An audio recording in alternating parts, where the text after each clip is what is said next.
Alors j'ai pris des documents à la Bibliothèque nationale à Paris, des témoignages des conquérants de l'époque, des conquérants français. D'abord, des extraits du bréviaire que l'on avait remis aux officiers et soldats qui s'en allaient en Afrique. Cela s'appelait « Aperçu historique, statistique et topographique sur l'état d'Alger », qui marque l'étonnement des officiers français qui débarquaient en Afrique. C'est « Campagne d'Afrique en 1830 par un officier du corps expéditionnaire ». Cette terre, qu'on avait présentée comme sauvage et inhabitée, est couverte de jolies maisons de campagne entourées de jardins. Toutes sont bâties sur des hauteurs dont les mouvements onduleux contrastent tout à fait avec l'aridité des côtes de Provence. La végétation y est superbe, et partout des sources et des courants d'eau fécondent la terre. Les fruits y sont en abondance, un grand nombre d'aqueducs amènent les eaux jusqu'à la capitale. Et le maréchal Bugeaud lui-même. J'ai reconnu que l'Algérie produit beaucoup de grains, une immense quantité de bétail. L'immensité des terrains ensemencés atteste l'existence d'une population beaucoup plus nombreuse qu'on ne le pensait. Le commandant Claude-Antoine Roset, dont Voyage dans la régence d'Alger en 1833. Presque tous les hommes savent lire et compter. En France, on compte à l'époque 40% d'analphabètes. Ainsi, les soldats qui débarquent sont en général moins instruits que les sauvages qu'ils viennent civiliser. Le ministre de la guerre de l'époque, il s'appelait Girard. Il faut se résigner à refouler au loin, à exterminer même la population indigène. Le ravage, l'incendie, la ruine de l'agriculture sont peut-être les seuls moyens d'établir solidement notre domination. Savary, duc de Rovigo, apportez des têtes, bouchez les conduites d'eau avec la tête du premier bédouin que vous rencontrerez, au nom bien sûr de la civilisation. Christian, dans l'Afrique française, un détachement de l'armée parti d'Alger surprend la tribu désarmée des Olifias et massacre sur le champ tous les hommes, femmes, enfants, sans distinction. On parlera de 12 000 morts. Les troupeaux raflés aux Olifias seront vendus au consul du Danemark. Quant au reste du butin, il fut exposé au marché de Babazoun. On y voyait des bracelets de femmes, encore attachés à des poignets coupés, et des boucles d'oreilles pendant à des lambeaux de chair, au nom de la civilisation. Le colonel François de Montagnac. Selon moi, toutes les populations qui n'acceptent pas nos conditions doivent être rasées. Tout doit être pris, saccagé, sans distinction d'âge et de sexe. L'herbe ne doit plus pousser là où l'armée française a mis le pied. Saint-Arnaud, il était commandant et c'était aussi un mari très attentionné. Il écrit à sa femme « Chère Louise, je suis bivouaqué par une chaleur de 40 degrés au milieu de 20 villages superbes qui ne se sont jamais bien soumis. Je leur ai donné jusqu'à ce soir pour payer les impôts et les amendes que je leur inflige.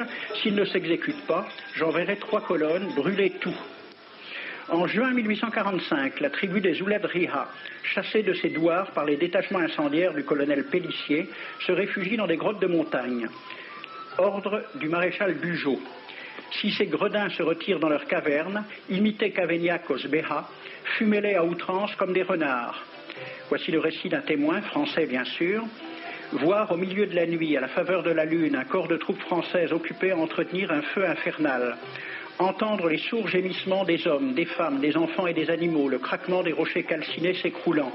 Le matin, quand on chercha à dégager l'entrée des cavernes, gisaient des bœufs, des ânes, des moutons. Parmi les animaux, entassés sous eux, on trouvait des hommes, des femmes, des enfants. J'ai vu un homme mort, le genou à terre, la main crispée sur la corne d'un bœuf. Devant lui était une femme tenant son enfant dans ses bras. Cet homme avait été asphyxié au moment où il cherchait à préserver sa famille de la rage de cet animal. On a compté 760 cadavres. Le 8 mai 1845, Saint-Arnaud découvre 500 Algériens qui s'abritent dans une grotte entre Ténès et Mostaganem. Saint-Arnaud ordonne à ses soldats de les emmurer vivants. Il écrit « Je fais boucher hermétiquement toutes les issues et je fais un vaste cimetière. La terre couvrira à jamais les cadavres de ces fanatiques. » C'est à peu près ce qu'ont dit les Allemands en massacrant le village d'Oradour-sur-Glane. Montagnac, toujours lui, le colonel. Voilà comment il faut faire la guerre aux Arabes. Tuer tous les hommes jusqu'à l'âge de 15 ans. Prendre toutes les femmes et les enfants. Vous me demandez ce que nous faisons des femmes que nous prenons? On en garde quelques-unes comme otages. Les autres sont échangées contre des chevaux et le reste est vendu à l'enchère comme bête de somme. Toujours au nom de la civilisation. Nous rapportons un plein baril d'oreilles récolté paire à paire sur les prisonniers. Il contient même celle d'un de nos 58 gendarmes morts de maladie. 2 pièces de 100 sous ne sont pas à dédaigner. Le maréchal Soult, ministre de la Guerre, répondant à des questions à la Chambre des députés. En Europe, un tel acte serait horrible et détestable. En Afrique, c'est la guerre même. C'est la guerre même, c'est du moins ce que dit le ministre français, mais en face, voici un décret pris par l'émir des Arabes, l'émir Abdelkader. Tout Arabe qui amènera vivant un soldat français recevra pour récompense la somme de 8 douros.